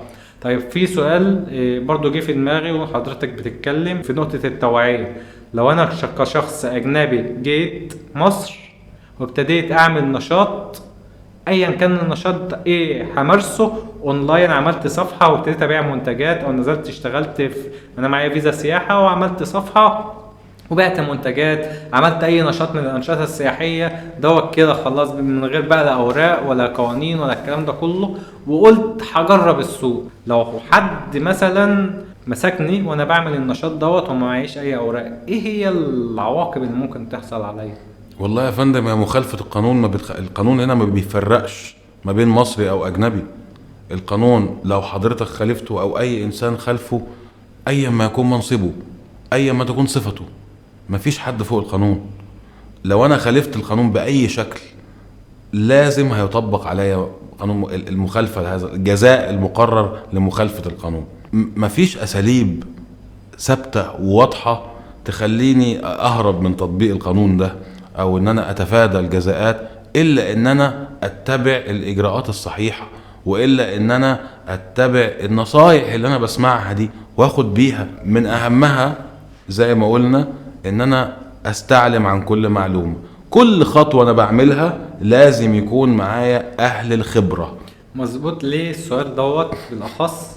لان زي ما احنا ذكرنا احنا موجودين في مدينه سياحيه ومعظم اللي فيها اجانب، فانا بيجي لي الشركه هنا كل فتره اجانب من جنسيات مختلفه عايزين يعملوا انشطه. طيب لما اجي اسالهم هنا عن التاسيس بتاعهم او الاوراق او الامور ديت كلها، يقول لك لا ده احنا بس ايه، يعني مثلا انا هعمل النشاط دوت عندي في البيت، انا هعمله اونلاين، انا اللي هروح للعميل، هيبقى ايه العمليه ود كده ما بيننا وما بين بعضينا والكلام ده كله. فبلاقي من هنا ان معظمهم بيجي عايز يعمل انشطه بدون اي اوراق او اي حاجه. هنا بجهل منه ان هو شايف ان انا علشان اعمل اوراق واعمل شركه ده قوانين بقى واخش في امور كتير وهصرف فلوس كتير واقامات واستثمار، فشايف ان الموضوع ممكن يكون كبير جدا فعشان كده عايز يتهرب. او شايف ان هو انا لسه ما اعرفش السوق هل الفكره هتنجح ولا لا، فانا هجربها الاول، والله نجحت اعمل اوراقي، ما نجحتش يبقى انا ما صرفتش فلوس وما عملتش اوراق او الامور ديت كلها. فهنا انا سألت السؤال دوت علشان الشخص اللي بيبقى جاي عايز يعمل ده او ده، انت كده كده خلاص طالما فكرت ان انت تعمل استثمار فانت لازم تاخد المخاطرة، فخد المخاطرة سليمة وصحيحة، عشان ممكن اي ظرف من الظروف ممكن تتعامل مع شخص اصلا هو من الضرايب. يعني ممكن العميل اللي انت عايز تبيع له دوت هو شخص اصلا من الضرايب او من السجل او الامور او ضابط او الامور ديت كلها، فتلاقي نفسك انت لبست في حيطه. يبقى من البدايه لا، اخدها بشكل سليم، حتى لو هعمل اوراق الشخص الواحد ويبقى راس مالي 1000 جنيه وادفع لي 10 15000 جنيه اللي هم اصلا 300 400 دولار، يعني مش رقم طالما انا جاي ابيع واشتري. وبعد كده لو الدنيا تمام هتكبر اكبر، مش هتكبر والله خلاص. انا بقى دلوقتي اللي عايز اسال حضرتك سؤال. اتفضل. الدولة المفروض انها تعمل ايه تاني علشان تقدم تسهلات للمستثمر الاجنبي انه يأسس بيها شركاته او يعمل كيانه القانوني بشكل صحيح؟ لما يقول لحضرتك يا فندم افتح شركتك من غير ما يكون راس مالك مبلغ كبير او اي حاجة زي كده، والله افتح يا فندم بايداع، لو هتعملها شركة شخص واحد لوحدك اعملها شركة شخص واحد ولو بإيداع زي ما قلنا بالحد الأدنى اللي هو 1000 جنيه. في ايه تسهيلات تاني؟ هو تسهيلات كتير، بس اللي انا استشفيته من كل الناس اللي بتيجي وبتسألني ان هي تعمل عايزة تعمل بقى بيزنس ودراسة جدوى ونموذج عمل والامور ديت، ان هم على جهل بين المعلومة، ان هو مفيش معلومة، يعني هو ما عندوش المعلومات اللي احنا اتكلمنا فيها دي، علشان كده هو شايف ان الموضوع كبير وشايف ان الموضوع ضخم وشايف ان الموضوع معقد بمعنى اصح، وان الموضوع لا هيبقى محتاج منه فلوس كتير علشان يعمل اقامة ويعمل استثمار. فهو بيعمل كده على جهل، ان ما يعرفش ان الحكومة اصلا موفره له كل ده، ما يعرفش ان هو عنده كل الامتيازات دي، فكل دوت هو جهل منه عن المعلومة. خلينا نتكلم ونقول ان القاعدة الشرعية ان الجهل بالقانون ده لا يعتد به، مش عذر. مظبوط صح. حضرتك جاهل بهذا القانون ده شأنك. مظبوط صح. فلا احنا لازم، طب ما هو والطبيعي بحسب الفطرة وحسب الطبيعة. خلينا نقول مثلا على سبيل المثال انا مسافر المغرب كدولة، هو مش طبيعي ان انا قبل ما اسافر بقرأ شوية عن تاريخ المغرب، سياسة المغرب، الاسواق في المغرب، كل شيء يتعلق بهذه الدولة بحاول ان انا ابقى ملم عنده معلومات. اسبوع لو انا رايح سياحة. ايوه ما بال سيادتك. وعلى فكرة اغلب الظن ان الاجنبي اللي بيجي لنا هنا مصر بيكون درس الموضوع ده كويس جدا وبيكون سأل كويس جدا، وفي اغلبهم بيدخلوا على الجروبات بتاعت السوشيال ميديا وبيسألوا وبيلموا بمعلومات. انا هنا بوجه نصيحتي يا جماعة ما تاخدوش المعلومة من الناس اللي موجودة في الاماكن دي، ما تاخدش المعلومة من واحد هو ما عملش اي حاجة غير ان هو قاعد فاضي وبيقلب على السوشيال ميديا، فلاقاك والله بتسأله سؤال فقال لك والله انا اهو اقول رأيي. ايوه هو متخيل ان هو كده بيساعد. هو على فكرة انا بقول لحضرتك نسبة كبيرة جدا من الناس دي بيبقى مش قصده ابدا ان هو يضلك. ايوه ده بالعكس، ده هو فاكر ان هو كده بيساعدك. ايوه مظبوط. هو فاكر ان هو بيعمل ده من حسن نية. لو حضرتك على فكرة، ودي حتى من العرف الدارج عندنا احنا في مصر، واللي احنا يعني من العرف الطريف اللي احنا معتادين عليه. ممكن حضرتك تبقى مثلا ماشي في القاهرة بعربيتك او حاجة، وتيجي تسأل واحد تقول له والله اروح فين المكان الفلاني، اروح فين جامعة، ما اعرفش اروح فين، مستحيل يا فندم. هيقول لك بص امشي يا فندم على طول، وبعد كده ادخل كذا وادخل كذا واسأل حد تاني هناك. لكن ان هو يقول لحضرتك لا لا لا، هو لو عنده ولو ربع معلومة هيقولها لك. والله العظيم ده نابع من طيبتنا احنا، نابع من ان احنا شعب طيب وشعب يعني ودود وبيحب يخدم. ده حقيقي حضرتك. يعني من الميزة ومن المميزات الكبيرة جدا في شعبنا ده، ان لا قدر الله لو حد وقع في الشارع يا فندم، بعد الشر لاي حد، وقع في الشارع اتكعبل او اغمى عليه، هتلاقي الوف مؤلفة. انا شفت مشاريع كتير، هتلاقي مئات حواليه بيحاولوا يساعدوه، على عكس دول كتير. مظبوط. مشاريع كتير لاجانب، الناس ديت نزلت على صفحات ان هم فاتحين وبقالهم فتره صرفوا كل الفلوس اللي معاهم، والمشروع بتاعهم هيقفل عشان ما فيش زباين. تبص تلاقي ترند البوست دوت طلع بقى في، يعني هو خلاص ما بقاش عنده عماله اصلا تكفي كميه الطلب اللي على فكره اللي من ضمن الحاجات الجميله في بلدنا ومحدش مقدرها، ان بلدنا دي مفيش فيها الكره لبعضنا البعض. احنا بنحب الخير لبعض في حقيقه الامر، وكمان بنحبه للاجنبي. مظبوط. يعني احنا بلدنا دي حضنا كام جنسيه. مظبوط. وما في عمرك ما حضرتك ما هتلاقي حد بيجي يقول له انت خدت رزقي، انت المشروع ده كان المفروض انا اولى بيه، المشروع ده كان المفروض ان هو يخصص للمصري. لا، ده زي ما حضرتك اهو بتقول مثل، لا لقيوا اجنبي نشاطه واقع فحاولوا المصريين نفسهم يحاولوا يساعدوه. مظبوط. وهنا ما خدش يعني لان هنا في لجان كتير وفي دول هدفها ان هي تنشر الكراهيه والحقد ما بين الدول وبعضها والشعوب وبعضها وتعمل تفرقه، فبتلاقيهم عاملين لجان الكترونيه ينشروا كومنتات. ودوت انا كراجل من واقع العمل بتاعي وخبير في السوشيال ميديا وفي التسويق ودوت والتكنولوجيا ديت اصلا شغلي، اقدر اقول لك ان انا ممكن اعمل مزرعه عباره عن كمبيوترات، وكل كمبيوتر بيتحكم في كذا شات بوت، وكل شات بوت بيتحكم في الاف وملايين من الاكونتات، واقدر اعمل اي حاجه. يعني اعمل بوست واروح بدخل في البوست دوت الاف من الاكونتات يقعدوا يحاربوا في بعض ويتكلموا في بعض، دوت يتكلم اكنه مصري ودوت يتكلم اكنه سوري ودوت يتكلم اكنه كذا، ويقدر من هنا نعمل كده. لكن ارض الواقع نفسه امر مختلف، لان انا شفت دوت من ضمن حملات اعلانيه اجي اعملها تلاقي كومنتات كتير سلبيه ومشي وما تمشيش واحنا رافضين. تيجي تسال صاحب العمل يقول لك انا ما شفتش دوت في ارض الواقع، يعني انا ما بشوفوش الا على السوشيال ميديا بس من الكومنتات اللي بتحصل. لكن انا كراجل موجود على ارض الواقع، ما المصريين بييجوا يشتروا ونتعامل، وليه اصحاب وحبايب وجيران واخوات وبيبقوا مرافضين اصلا المبدا دوت، وبتلاقيهم يخشوا يشتموا في الناس ديت. بس هو دوت اصلا ده مش شخص، يعني ده مش شخص، هو ده زي ما احنا هو زي ما حاجه الكترونيه او بوت، هو هدفه ان هو يوقع. هو زي ما احنا قلنا ان في حالات فردية للأسف الشديد بيصدر منها تصرفات تضلل الأجنبي أو تسيء، يعني تسيء استغلال الأجنبي ده، زي ما في أفراد كتير جدا شرفاء بيبقوا عايزين يساعدوا الأجنبي، وهم كمان اللي بيوجهوه للطريق الصحيح.